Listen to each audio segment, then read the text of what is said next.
Hello, Alyssa Faden. Hope you're doing well. Thanks as always for coming on. So, as I titled this one, this is at least from my standpoint anyway, all about GaryCon. You've got the your GaryCon map behind you, which is awesome.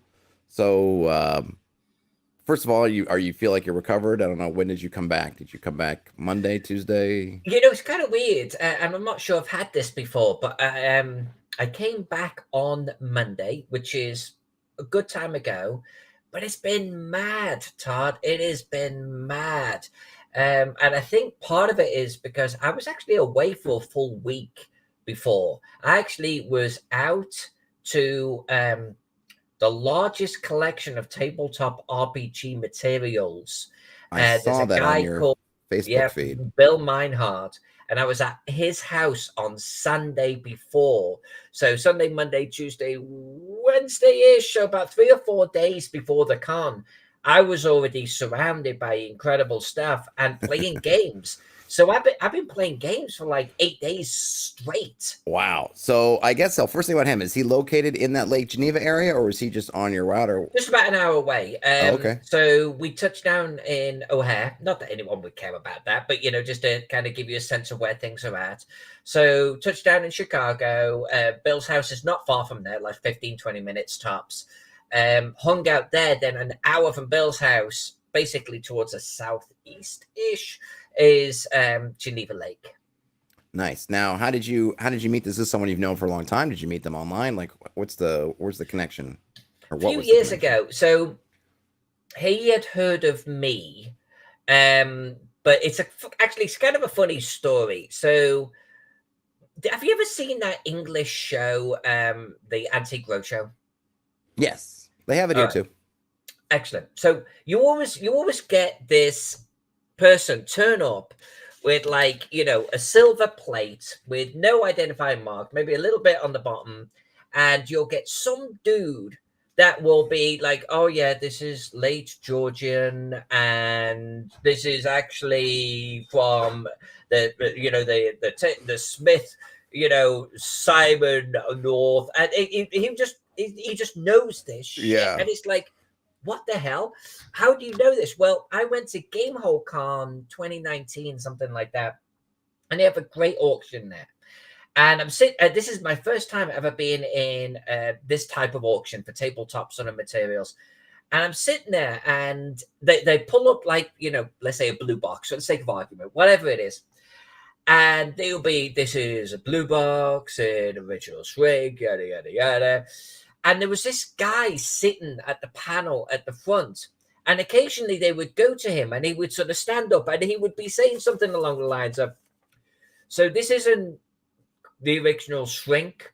And from what I could tell, this is actually the third printing, not the second. And you can tell because of, this here, it has slight rust damage. And he would just go off. And the more you listen to him, the more you were like, holy heck, this guy is like a Mekon brain for this Right. stuff. And it didn't matter what it was. It could be something weird like Hornmaster or something really obscure. And he would he would say, yeah, this was actually printed in Milwaukee in 1978.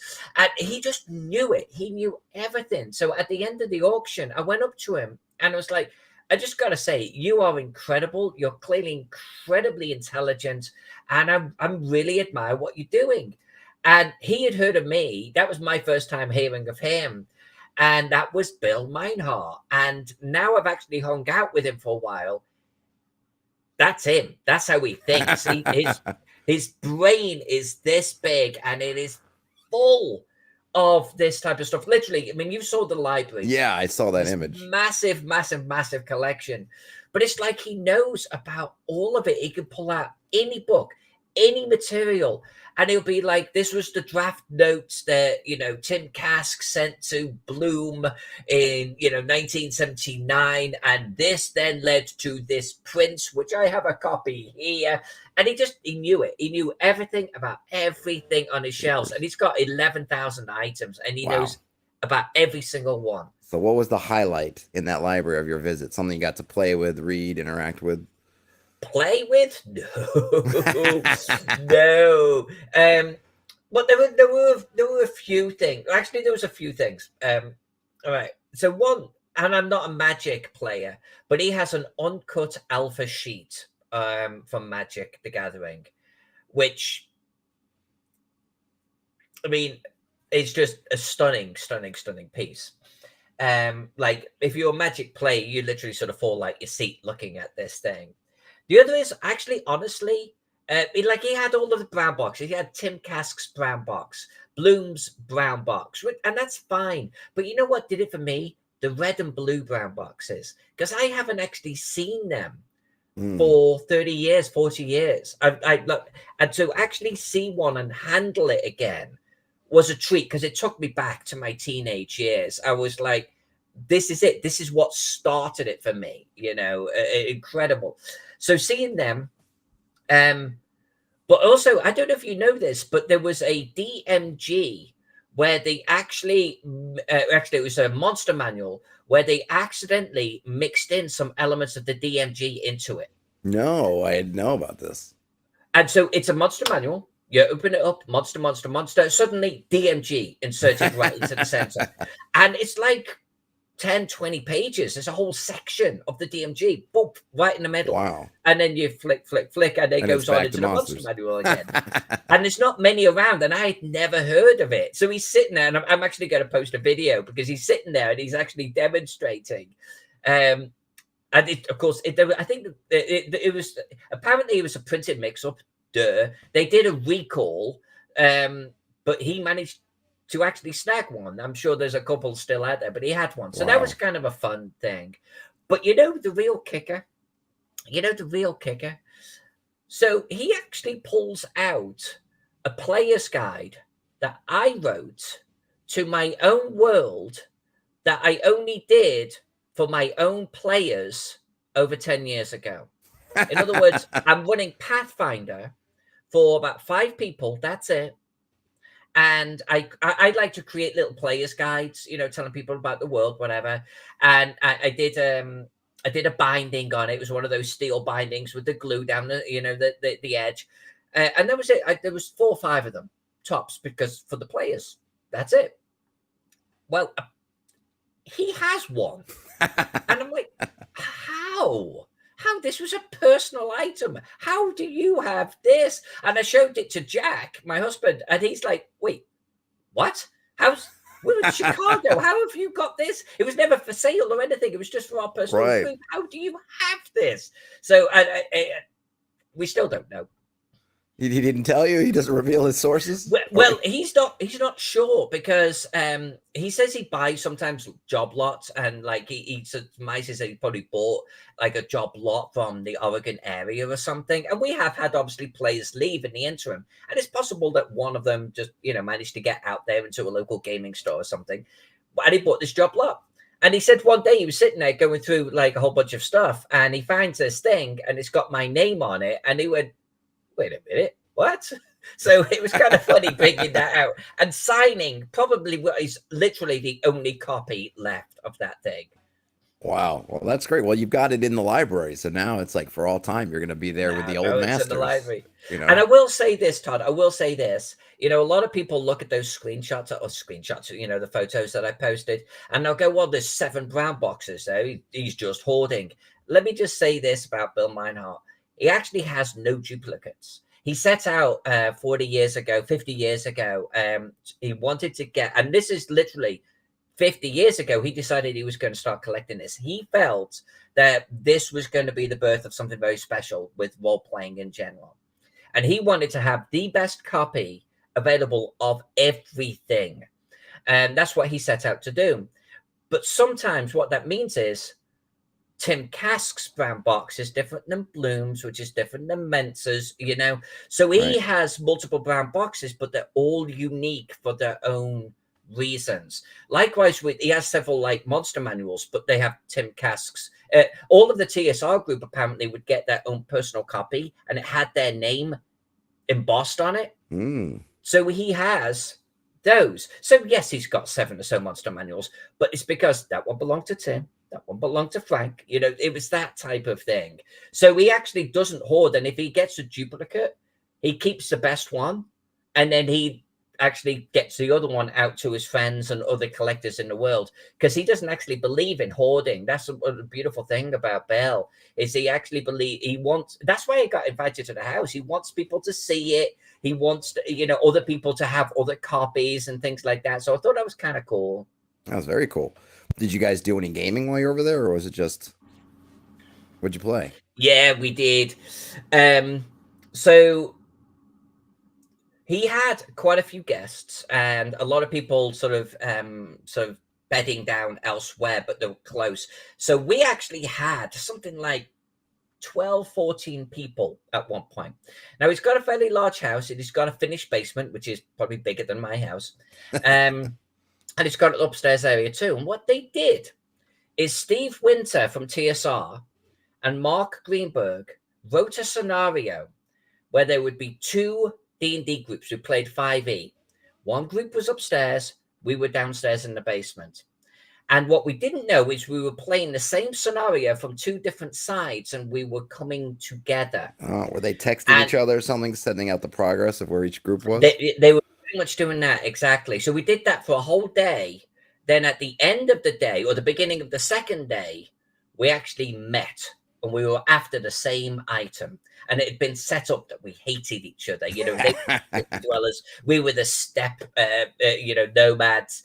So that was really kind of cool. Then they brought that group down into the basement, and we all sat around the Dungeon Forge dungeon to finish it off. And that was kind of epic. So it was 2 solid days of gaming, Monday and Tuesday. Big gaming days. We were playing until 1 or 2 in the morning. Who won the item? Your team or the other team? Actually, oh, nice. Because of Bill. And I hate to be the one that sort of sits here and sort of says, it's a little bit like, tell me about your character, and you stand there listening to someone bore you, Richard. I don't want to do that. I'm not going to bore people with the minutiae. But basically, it was a sword we got to get hold of. There's a whole bunch of undead guarding it, some really powerful stuff. It all kicks off. We're fighting them. They're fighting us. We're fighting the undead. But in amongst all of this, Bill had turned himself into an eagle and was just sort of staying up above. And at the opportune moment, he swooped down. He dropped the Be the Force. And in the ensuing chaos of that, he scooped up the sword and he flew off and out. He was like, see ya, suckers. Yeah. So it was good. He managed to get it. But it was also one of those where the whole thing was there was actually a big bad boss that wasn't there, like a god. And she followed him and was like, that's cute. But now you give me the sword back. So none of us actually won. She did. But, Still, sounds like an amazing time. This is before you even actually get to GaryCon. This is pre-GaryCon excitement. Yeah, we're like, I guess Wednesday morning, we're still up and gaming until 1 or 2 o'clock. Then later on Wednesday, we're going to head over to GaryCon. So it was kind of a packed week of gaming. I believe it. So how did you get from his house to GaryCon? You guys rent a car? Just taxi? drive. Okay. There was X amount of people. We all jumped in a whole bunch of vehicles and just drove on over there because it wasn't too far away. Took all of the stuff, took the dioramas, the painted miniatures, and then just over there. Got there, Wednesday afternoon, checked in, and it was great.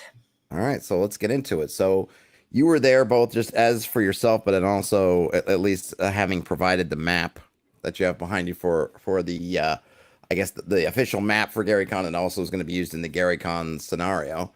Did you have to do anything special when you get there? Did you have any get to go and look at had you seen kind of the preprints or anything of what everything was going to look like? Or I hadn't seen the preprints, so that was kind of fun to actually. They had the map printed and poster size on easels about the convention with a "You are here." It never got old looking at that, especially if like someone stopped and went, "Ooh," I would take a photo. I would like, "Hey, I did that." Did you get to keep one of the easel size posters? Did you keep one? Oh well, I didn't need to because we had some canvas prints there too, courtesy of Noble Dwarf. So I have one of those, I think. But basically, they were limited edition numbered prints. And so those were the ones that people were buying at the convention itself. Oh, really nice. All right. So you get there, you check in. Was there any, was there any kind of evening cocktails / gaming meet and greets, anything like that? Or was it everything was just. Yeah. No, you gotta imagine 3 years of no gaming, 3 years of not seeing these people. There's one thing I love about the GaryCon area. In fact, if I just sort of back out in a little moment, oh, No. there we go, and there, right above my finger. All right. I can't quite read the lettering. What is that? It says like I think it's lobby. like yeah. So that's they have this wonder. Actually, let me take a step back. This is I'm going to describe it as a ski lodge. Okay. Okay. I mean, it's during the summer, it's all golfing and everything, but it's kind of weirdly laid out. It's like not a massive tall thing. The thing is only 3 stories, right? And at any one time, you only see 2 stories because it follows the hills. Mm. So it's long versus tall, you know. Okay. And so when you first walk in, there's this massive, huge area that opens up in front of you with a big roaring fire. There's a bar, and you take some steps down to where there's tables and everything. And that's the main bar, lounge. So that's people were already congregating there. They were already chilling out. You've got your drink, you've got your friends. The atmosphere was electric, Todd. I can't describe it. It was like there was an energy to the place that was just, it was wonderful. So the moment you walked in, it was like, I'm back. This is good. I'm with my peeps.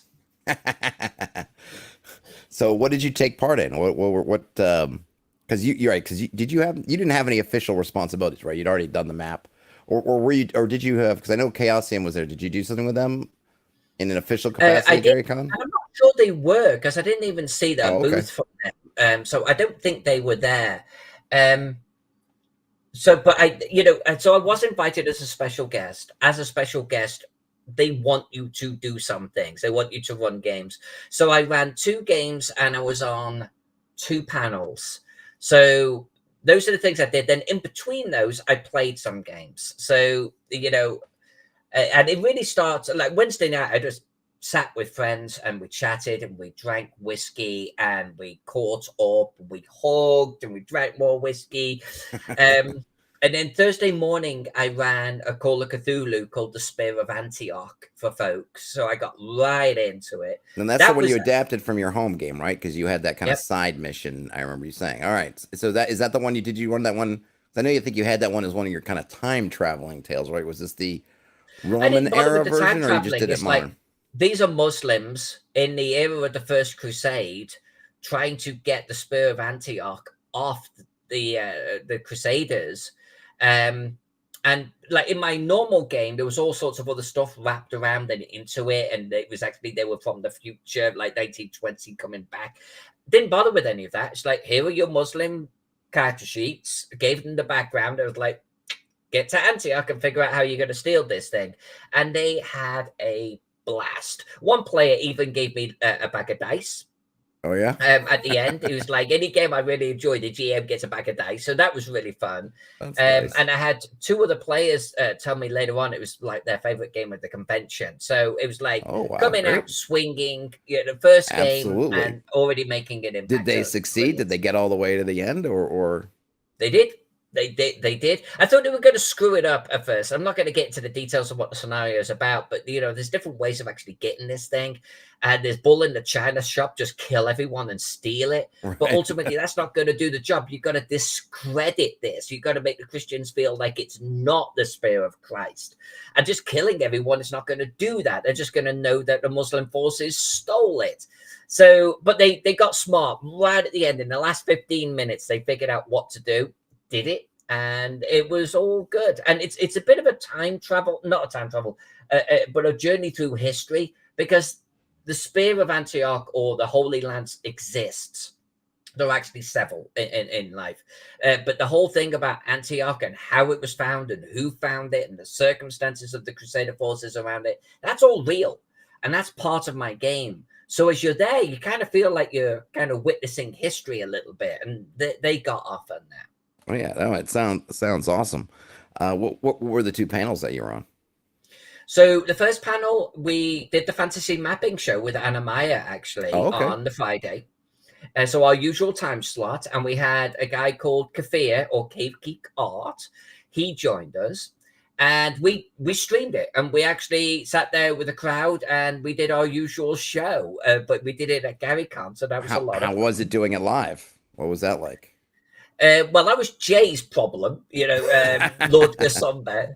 But it went fine. He actually managed to get a decent reception going, and the streaming worked fine. So it was kind of cool having an audience here, but also an audience on Twitch. And so they were throwing out questions on both areas. So it was great. And we spoke for about 2 hours. It was fantastic. Did you have a projector, some kind of screen, so the people who were seeing it live could see? There was a TV in the room, and Anna managed to actually hook up her thing. No, it was a projector. It was a projector. And she managed to hook up her laptop to it. So we were able to show maps behind us and stuff. It was great. And I actually had some handouts. I had the Gaslight map too printed on canvas. So I was able to hold it up. Is it officially finished? No. Will it ever be officially finished? Yeah, it has to be, because at some point they're going to say, give us our map. But between now and then, I'm just going to keep squeezing more labels onto the darn thing. Well, are you happy with how it looked printed out? How big was it when you were printing them out? How big was it? Like about 4 feet by 3 feet, something like that. And it looked pretty damn swanky. I believe it. How much? So on that size, how much detail could you see essentially without having to use a microscope or a magnifying glass? Could you get everything at that size? You could see everything. It was good. It was good. And these were the small labels I've been using. I've actually been going through the map, making some of the labels larger. But yeah, everything showed up just crystal clear. I've drawn little gravestones on this map in one of the cemeteries, and they were all showing up too. Wow. That's awesome. So what was it like? I mean, there must have just been a different vibe doing that kind of stream. I mean, we do live, like we're doing it live right now, but I mean, live with people on the internet theoretically watching versus live with people in the room actually watching. It seems like it adds a whole different energy. It must have been, I just feel like it must have just been a lot more, I don't know, just some extra fuel for the fires there with people actually in the room with you. It was easier because you can imagine if you got 20 or so people sitting, and it was a nice little auditorium room too. So, curved sort of area that the seats are going up. They're all kind of looking down to you. So it's very easy then for them to sort of sit there and kind of put their hand up and ask a question. Made it a lot more organic and fun that way. I mean, I love the Twitch streams a lot. And you have the Twitch stream off to one side and you're making notes of questions. And so you're still getting a lot of like the questions coming in, but you're not seeing the person's face. They can't do a quick follow-up question. Right. It's a little harder. So this was a fun divergence. Yeah, and just you get kind of, if something's funny, people laughing, you kind of get that sort of in the room as opposed to just imagining that people are however people are reacting, like getting to see it. Seems like really nice. Oh, no, exactly. And, so, Lord Gasumba does giveaways all of the time on our mapping show. But you've got to mail them and things like that. There's a lot of follow-up. Well, we did a giveaway too during the show. So we were giving away canvas prints of maps. We were giving away Castle Keeper's guidebooks that my maps are in. We were just, here, have this, and here, have this. Who wants this? Who wins this one? And so everyone walked out with something. Every single person that turned up actually walked out, I think, with a couple of items. Nice. Yeah, that's true. That's a lot easier just to hand it to somebody as opposed to having to go through the post. Yeah, that's a good idea. What was your other panel about? Okay. So Saturday, actually, and this is a fun subject, but it gets a smaller audience. But I think it's a very important subject. It's actually equality at the gaming table, and I've done it for 3 or 4 GaryCons now. There's a gentleman that organizes it every year, and he gets a diverse range of panelists on there. And we talk about, it's called something like everyone is welcome at the gaming table, or everyone, it's something like that. And it's basically talking about what can we do better as GMs or conventions or as gaming groups to ensure that the gaming table is a safe, welcoming environment for everyone, player and GM alike. That's really good because I feel like it's really important. And kind of the OSR scene, I think, has struggled with that a bit in terms of having kind of a reputation maybe here or there of not necessarily being the most welcoming for all. And I know that, I feel like GaryCon's kind of the flagship kind of convention for old school gaming. I think either that or maybe Gamehole Con. I don't know, but I feel like GaryCon is kind of like the one that if you had to point to a particularly OSR convention, it's GaryCon. So who was on the panel with you for that? So there was a woman called Kat, and which isn't going to mean anything to anyone, I don't think, and a guy called Mike. So it was us three. What do they do? Do they do stuff like do they write gaming stuff? Are they like? Yeah, I mean, I think they're writers, but not like full on professional. But that's really not like the shtick.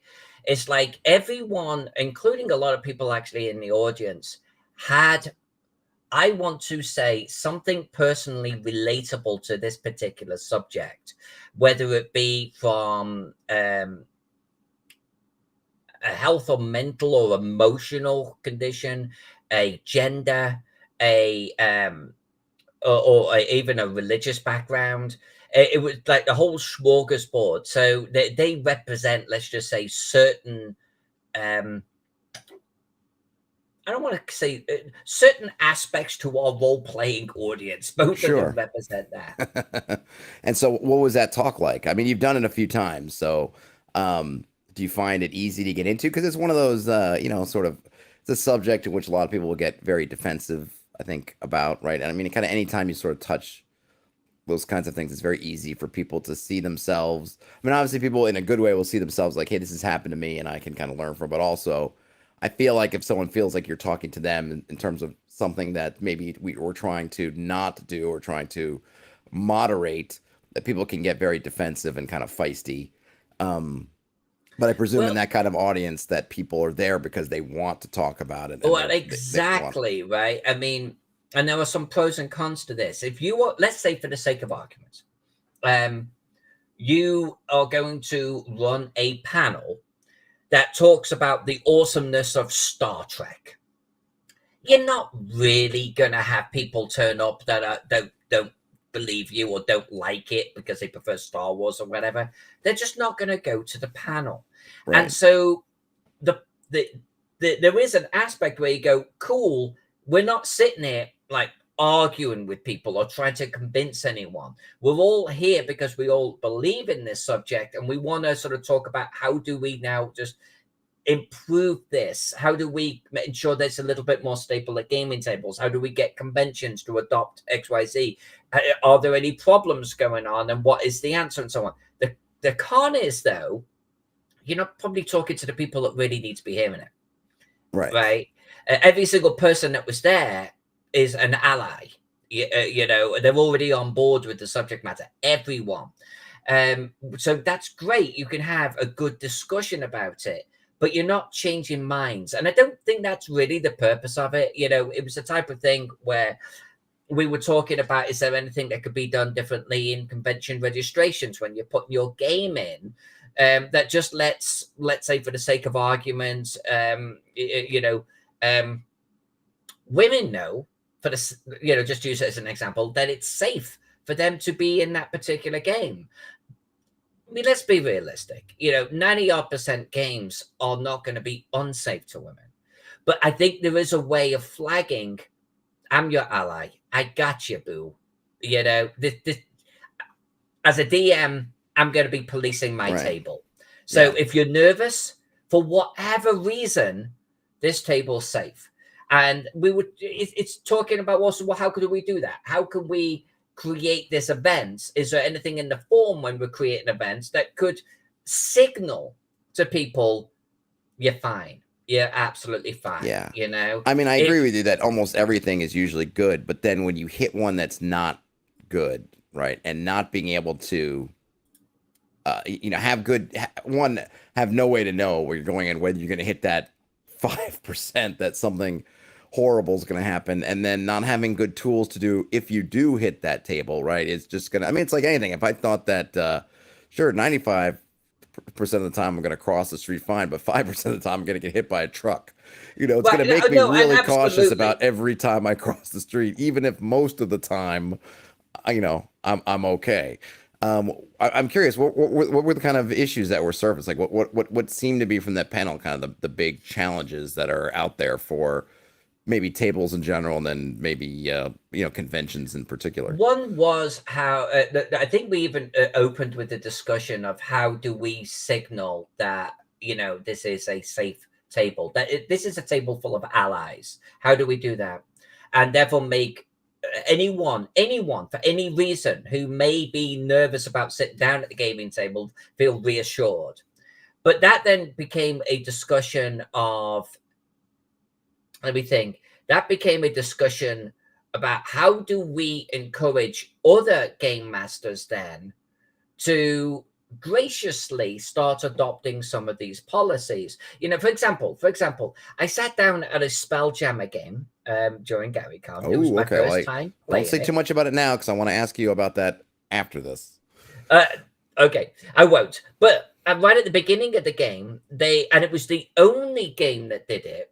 They handed me it was like a questionnaire, and it went through various subjects. Just, I'm comfortable with this, whatever. I'm not comfortable with this. So, for the sake of argument, um,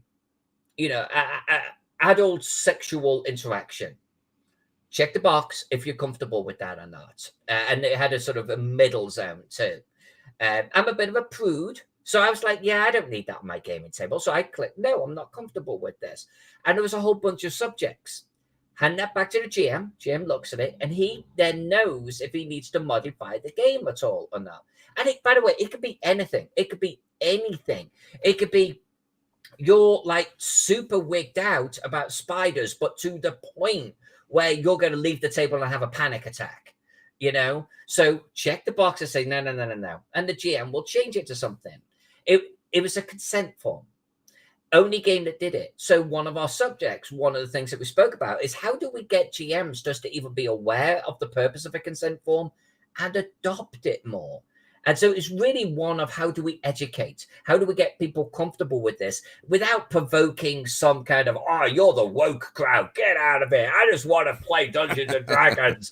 Because you get that reaction very quickly. So it's really about, no, no, no, no, no, that's not what we're doing here. Do you understand what this is about? And so we had a good lengthy discussion about that type of thing. Yeah, I feel like some of this stuff, and it's going to be something where I feel like there's got to be a certain amount of people, and maybe it's the people who are were in your panel and in similar panels and other conventions, who then some of these folks, hopefully they're GMs already, if not that they're willing to GM, and they start creating tables at conventions and other places, and they use these kinds of tools. And then players, when they're looking for games, prioritize the tables that have the tools. And I think if it gets to a point where you say you go somewhere to GaryCon, and let's say you have 60 tables, I have no idea what the number is, 60 tables, 40 of them have tools of this type and 20 of them don't. And you can see that the 40 that do are totally full, and the 20 that don't are maybe struggling to find players. They might look and say, well, how come their table's full and my table's not full? We're running the same thing or close, or like, do I smell or whatever? Like, oh, they're using this tool. Maybe if I use this tool, I would get people to do that next time, or even this time if I can. I will go ahead and adopt the tool and see that it's not someone trying to box you in or tell you what to play, whatever. But ultimately, like, don't you want people who kind of want to play in the game and are enthusiastic and everything? And I feel like ultimately it's just helping you get everybody to play, right? That's kind of the goal, right? Let's get everybody playing. And there are certain people who are just going to stand on the sidelines because of these issues or the threat of these issues or the potential of these issues. And if we can make it so, like, no, really, it's cool, why not do that? But I'm sure there's also this intersection with the kind of like, my game, my rules, you don't like it, you leave kind of thing, which I think is maybe an attitude that might prevent some folks from adopting cards that they feel like is ceding some of the authority to I players. feel like you and I could have a very big discussion just on this topic, and I would actually welcome it. Because while I understand someone saying my game, my rules, I can't stand behind that. I wouldn't even necessarily stand behind that as a household game for, you know, your gaming group, because at the end of the day, we're all meant to be there having fun with the same game. And we have different roles and responsibilities at the table, whether you're a player or the dungeon master. And if either side is going to sit there and say, well, just because you can't keep up with my meta gamed character, sucks to be you, GM, that's a bad player. And then conversely, the GM that sits there and says, my game, my rules, is just being an arsehole and is not doing anything to accommodate the fact that the players are meant to be there to be enjoying themselves, right? It's very, very close-minded. And what I like is more of a harmonious atmosphere, particularly at a convention. Conventions are different. They operate under slightly different rules. You're sitting down at a table with 6 strangers. And I don't know, but that guy sitting over there might be, you know, a veteran of a certain, like, of any particular war, and might have seen some things and had some harrowing things happen, and certain subject matters may, like, upset him. Why do I want to upset a fellow gamer at a convention, a stranger, when our bond is gaming together? I want him to walk away from my table having an absolute blast. I feel a responsibility as a GM to be accommodating and therefore give me the tools to understand if anyone is going to be offended by something. Let me give you another example. And Joseph, we're definitely going to get to that point you've just made. Let me give you another example. In the same Spelljammer game, there was a gay gentleman at the table. He was an absolute wonderful human being, love him to death, and would absolutely play with him again. Now, if I had been GMing that for the sake of argument, or and like had some gay characters in the game, but role played them in a absolutely horrible, like trope-like way, that's going to offend that player. That's going to upset that player. And that's not cool. I can't sit there and say, my game, my rules, because I'm being a dick, right? Yes. I'm being an absolute arsehole, and I'm going to upset one of the players. Likewise, if I was one of the other players and I decide my character's gay, I'm not gay really, but I'm going to play gay.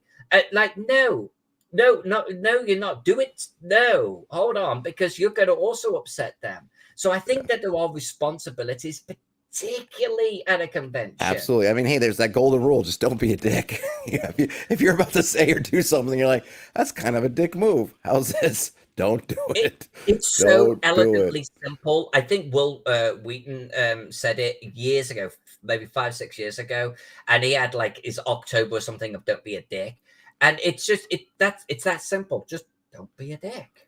All right. I figure that the K5K put this as a great question. I can't really answer it, but maybe you can. Alyssa, how can hetero/cis old white males, and I count myself among them, that number, overcome any assumptions people may make about their societal values? I've been stereotyped in the past and find that frustrating. Any suggestions? So I guess maybe this is kind of the inverse, right? So like, hey, we're an old white guy, but we're not like other old white guys that folks may have met or maybe are looking at. It's like, oh, you must be of a certain type since you are older and you're clearly white. Did that come up at all in the panel, or just from your experience running these things and being involved with these discussions? How do you get folks to, and maybe this is kind of about also, maybe say, hey, look, I am an ally. I may not look like one, but really, I am, or I'm trying, or I want to be. How can someone who maybe, people might look askance at because of the way they look or because whatever, kind of get that across. Even if you're not a GM, let's say you're another player at that table, right? And you may look a certain way, but you want to be able to kind of communicate to people like, hey, I'm cool. I'm not, No, and it's a really, really good question. We actually had someone in the audience who I think was probably 80 or 90 years of age, and he was a white guy. And he was an absolute ally. You could tell that he was. So at the gaming table, so I am a big firm believer, honestly, that how you play and how you GM immediately gets picked up on by everyone else at the gaming table. I don't care what your gender is. what your ethnicity is and what your age is. When you sit down and you pull out your dice and you start interacting with your fellow players, even just pre-game, I'm a big believer that you get a sense for what you're in for, right? Particularly when you start role playing. And let's just take a step backwards. You know who the loud, obnoxious one is going to be at the table, right? Because they make themselves known, and you okay, all right.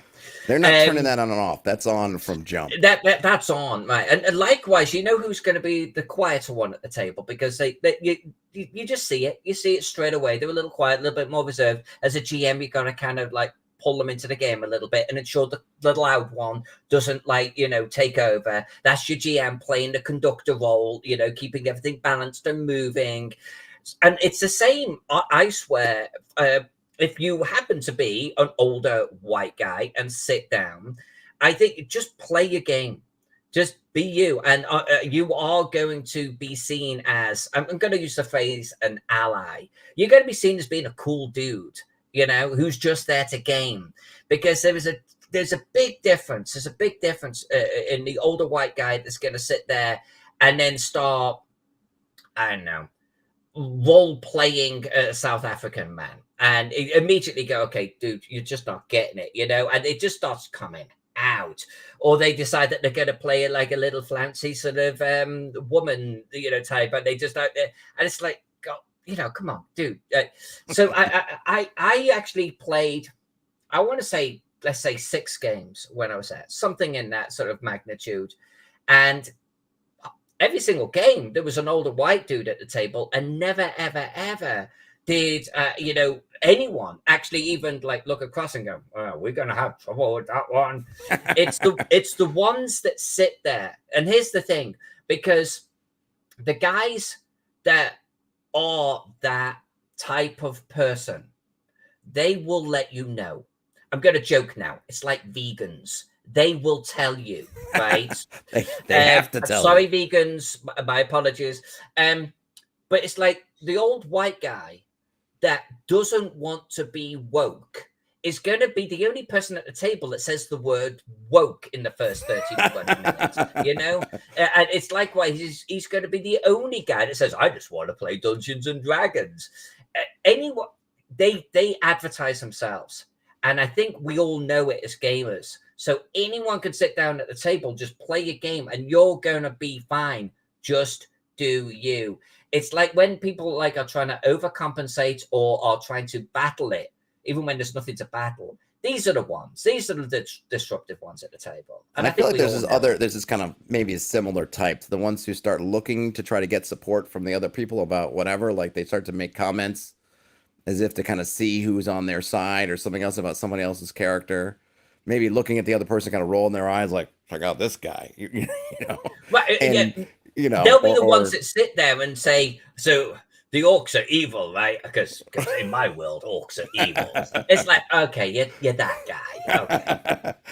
Yeah, I think that's good advice, and I think particularly play your game. You don't need to play the guy's game next to you. Don't need to play whatever. Just play you and just roll with the punches. Be amenable. I mean, that's about the only thing I can say. I'm falling to sort of middle-aged white guy territory, mostly white guy territory. So, but I just feel like when you look around, like Alyssa's saying, I really feel like you can see kind of those problem people. Just don't do those things. Stay away from those things, and it should be fairly smooth sailing. And I'm going to actually just to add to this too a little bit. I was at GameHoleCon 2-3 years ago, whatever it was, and honestly, one of the biggest problem players I was at the table with was actually a young white guy. And it's not because he was white or necessarily that he was a guy. It was him as a player, and he's going to grow up to be an arsehole, because clearly he is tone deaf to the fact that he's sitting at the table with 5 other players in a social environment. And if you are a grown human being of any age, gender, or ethnicity, and you recognize that this is a social game and you're there to have a good social time, you're going to be fine. Yeah. I agree. The K5K. Thanks for your response. Says it is harder with online interactions. It is. I think the thing is Mm. with online is I would say the K5K. It's probably illustrative, an example of kind of know what not to do. You might it's been a couple years, but the kind of Adam Coble thing where he kind of went down made a couple bad decisions in terms of what he's putting his players into, and the players are trying to tell him basically, we're kind of stop. This is not cool. We're not into it, and he just kind of barreled through it and didn't listen, and it kind of killed. He was someone who was streaming a ton to it, and it really kind of killed his whole thing. If you go back, I think those videos are still up, or you'll be able to read the comments around it. I think that thing is listen to the people you're playing with. If they're hearing them say like, please dude, stop, don't go there, whatever, just try to listen to them. It can be hard. You can find your inner voice saying, well, this is not so bad, or oh, come on, guys. But ultimately, if everyone's telling you like stop, right? Like that scene in what Planes, Trains, and Automobiles where you're going the wrong way. You're going the wrong way. It's just listen. Because I think oftentimes if we can listen, even though it can be hard, we just listen, then that will save us, right? And usually at the end of it, when something terrible's happened, someone's gonna say, like, I tried to tell you, man. And just, it can be hard. Just try to listen to folks. But that's about, assuming you're not a jerk, not a natural born jerk. That's kind of the best you can do, as Elfbait says. You can only do you. You don't need to try real hard to convince people. Just take people kind of as they are and as they present to you. Don't be a dick. And if someone's telling you you're being a dick, try to hear them before you put on that shell of like, I can't be the dick. You can be the dick. You must be the dick kind of thing. And the listening skills are very important in all aspects of life. Yes, absolutely. I have trouble with that myself sometimes, as my daughter will attest to. That's the thing, though, isn't it? It's like we act like gaming is so massively different from real life, and it's not. Yeah, is it escapism? Of course it is. Are we going to fight dragons in real life? No, we're probably happy for that. But it's like we act like this is just a big mystery, and it's not. If you sat down at a bar with a whole bunch of strangers, hopefully you're not going to sit there being a dick. Because if you are, you're probably going to end up getting your face kicked in and dumped outside, right? I mean, and it's like you don't do it. You just don't do it anywhere else. And certain people do, the Karens of the world. But it's like we endeavor, hopefully, to be good human beings in a social environment. And like our tabletop RPGs are no different. It is harder virtually. It is.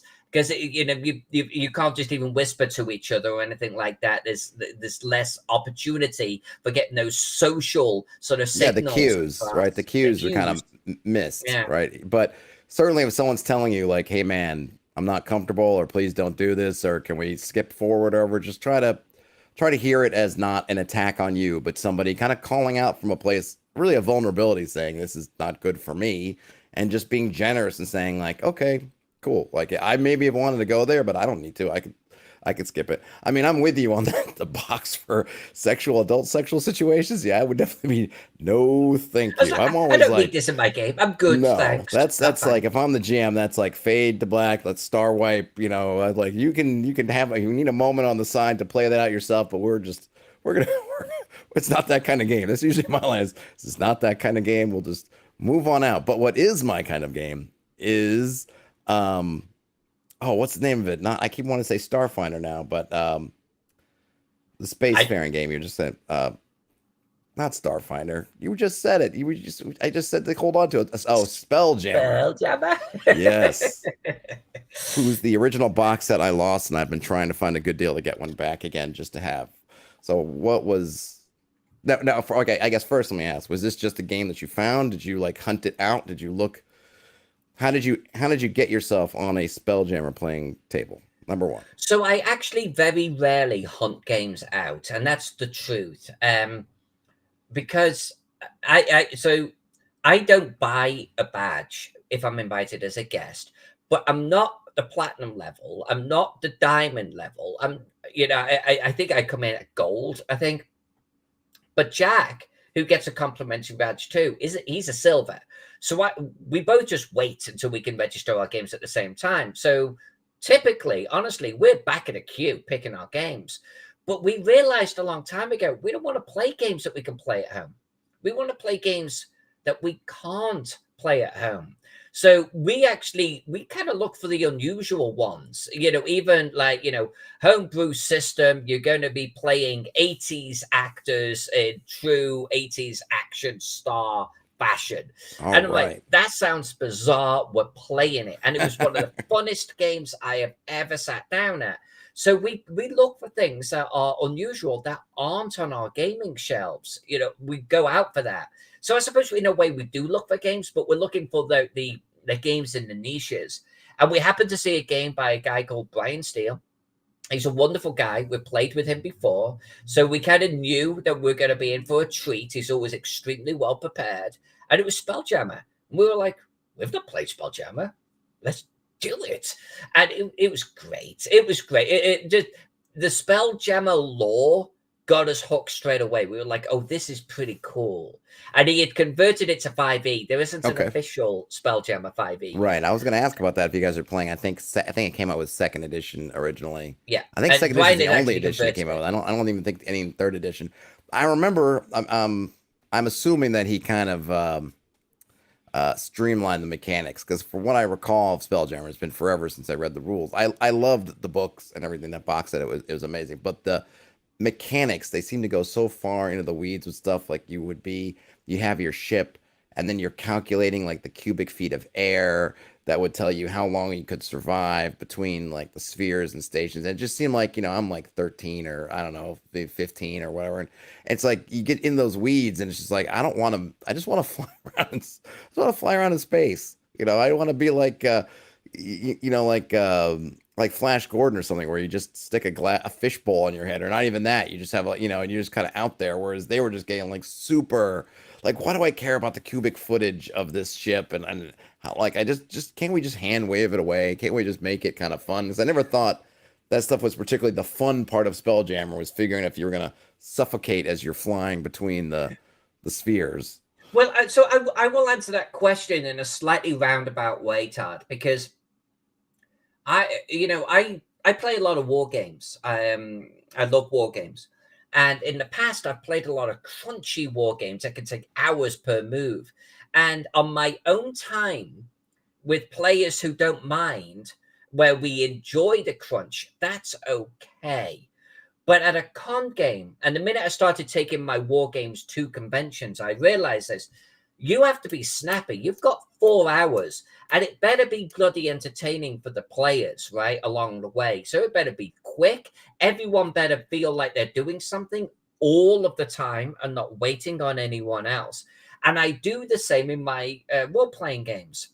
I want them to be quick. I want them to be accessible. I want every player to be actively doing something all of the time. I don't want people sitting around, 5 players waiting on 1 player scouting ahead for 2 hours. That's a bad game. You're doing a bad job as a GM, right? This is a convention game. We've got 4 hours. People are in, out, but have a whale of a time in between. And some GMs get that. And Brian Steele gets that. Like, we were on board a ship. We weren't doing any mechanics. All of those, they were out. I mean, don't worry about that. It's like, he explained kind of a bubble around the ship, and it's like, you're good while you're in that bubble, you're fine.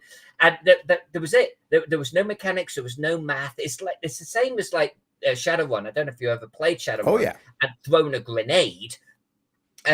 You could sit there a little bit like bloody grappling rules in Dungeons and Dragons, like just going, okay, so break out the flow chart again for me, and certain GMs, particularly at a convention, will just hand wave it away, to use your phrase. It's like, I'll just roll the damage and let's just see what happens. Not and it's 6 feet away from this wall, and this wall has 9 structure, so X amount of damage bounces back, and now I'll calculate the other wall. No, if you're doing that at a convention, you failed. And some GMs do. So I'm not going to say that all GMs running Spelljammer at a convention would do what Brian did. But Brian realized, I've got 4 hours. Let's keep this moving. And he did. Other GMs, and I heard reports of some named people in the industry where literally the players would walk down a corridor and fight maybe a couple of kobolds or some orcs, and did nothing else in 4 hours because it got dragged out so much. Some guys get it. some don't. You know, It's, I mean, I haven't run any kind of games, but it seems like that's something that you have to learn is how to, I mean, that kind of art of the one shot. It's almost like we could do a whole thing about kind of what you need to do, whether it's a yeah, convention at a gaming store or whatever. There's kind of a different tack, things you wouldn't want to do in your home games, like be kind of railroady, more or less. It's one shot railroad the heck out of me because you don't have time for like a million different open the world. It's like, no, I'm here for this set time. I need to see this part of the world that you actually want me to, and not try to hunt and peck it like I'm playing King's Quest 4 and I'm looking for the magic pixel. Like just get me, slap me down where I need to go and let me loose. What was the adventure? Do you have like the kind of yeah. overview I of can give you a brief what the story synopsis. So was? we were all different races, but we were all in leadership positions. Like we were ambassadors to Oh, our races. And one of the Greys, I think they're called, because they're like the ones that do the space navigation, was kidnapped, and we were going to negotiate him back. Except we found out that he had been kidnapped by some pirates, and then those pirates were actually attacked by Ithalids. So we ended on board an Ithalid ship fighting the Mother Brain, oh, as you nice. do when you're a space jammer, apparently. And I was a big, huge hippo woman with an antimatter rifle. They're called GIF, and I'm a big hippo like character with an antimatter rifle, and I'm dressed like I'm on safari. I am in. What level was this for? What level were you guys? Ooh, I think we were probably about, I want to say we were about fifth, maybe Okay. something like that or less. It wasn't I think it was fifth. I think it was fifth. It wasn't a huge level. Um, and there wasn't a huge amount of feats and like abilities and stuff like that. There was a couple of things that each character could do. I think, by the way, that's a fairly sweet spot for 5e.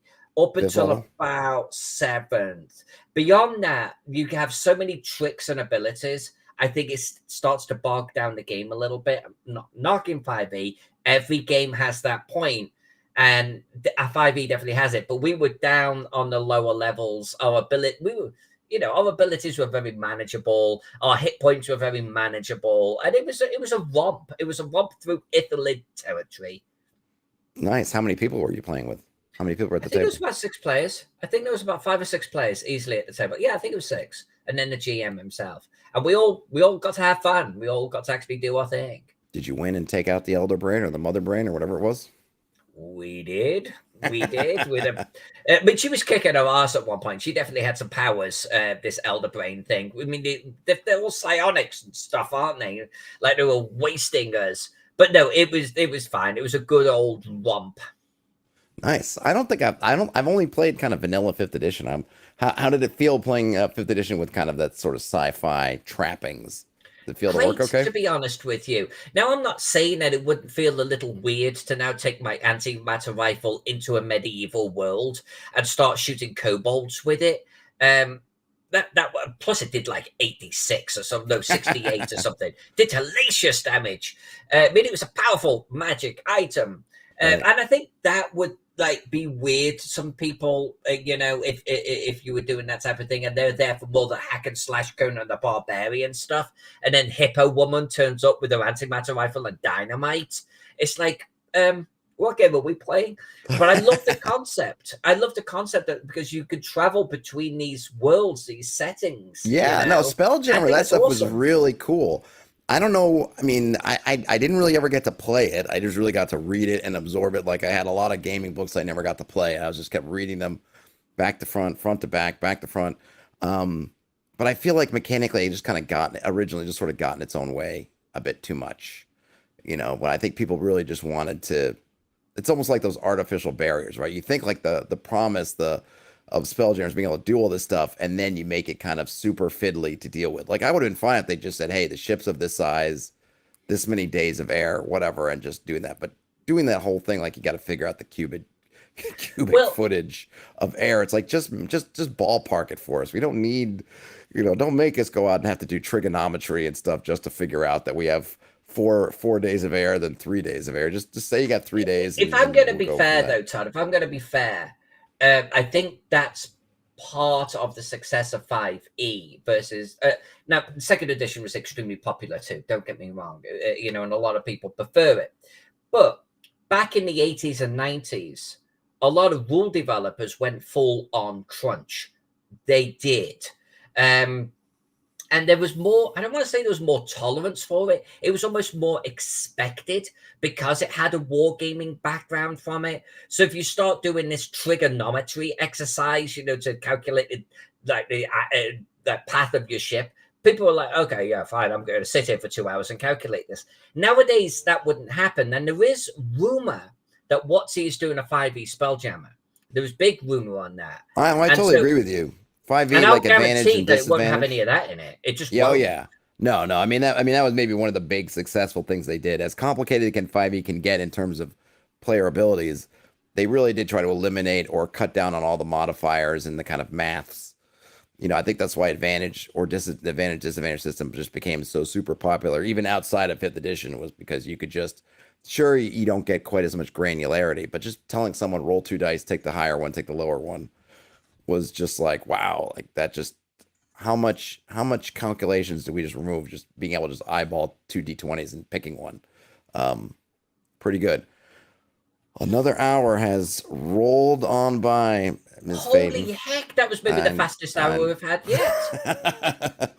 I know. I really do think maybe next month we'll do, because I really would like to, I think like we could really do a whole thing kind of on that panel topic about helping to make and keep and support kind of I don't know, open tables, welcoming tables, and a lot of things. So maybe we can make it a kind of a special sort of themed episode around that next month. I would like that. I think having some of our shows have a theme and a topic. Yeah, I think it'd be good. I think that's one. Yeah, down. And I think that's one that I feel like is a really important one. I mean, in all kinds of games, I feel particularly in the OSR could use maybe a little more of that, or at least a little more showing people that, hey, look, we're just not old men yelling at clouds, going back to our 50-year-old games, but that we are open and we do want more people to play. Anything going on in the world, in your world, that you want to mention before we? I'll just very quickly mention that next week I'm off to Chaosium Con, and it is their first convention. So the next time we talk, we can talk about that convention. All right, that's awesome. That one's like in Denver somewhere, right? Somewhere in is it in Colorado? Is that, or am I thinking something else? It's Denver. Where is it? Yeah, I think it's. I'm not sure. Well, next time you could say, so did you ever find a convention? Exactly. I am sure you will find it. All right, that was great. Thanks a bunch. Hey, thanks everybody for hanging out. I appreciate it. Thanks for the feedback in the chat. Alyssa, when this ends, it's going to play a video. The one nice thing about Melon, it has like an automatic kind of sign out video. Hang on. Hopefully, once the video ends, we'll be able to talk to each other, and so we can schedule the next one. If it doesn't, I'll beep you on Discord. Everyone else, okay. I guess if you're around tomorrow, I'll see you tomorrow on chat for the Reddit roundup. Other than that, have a great day, night, whenever you watch, listen to this. Good night, everybody.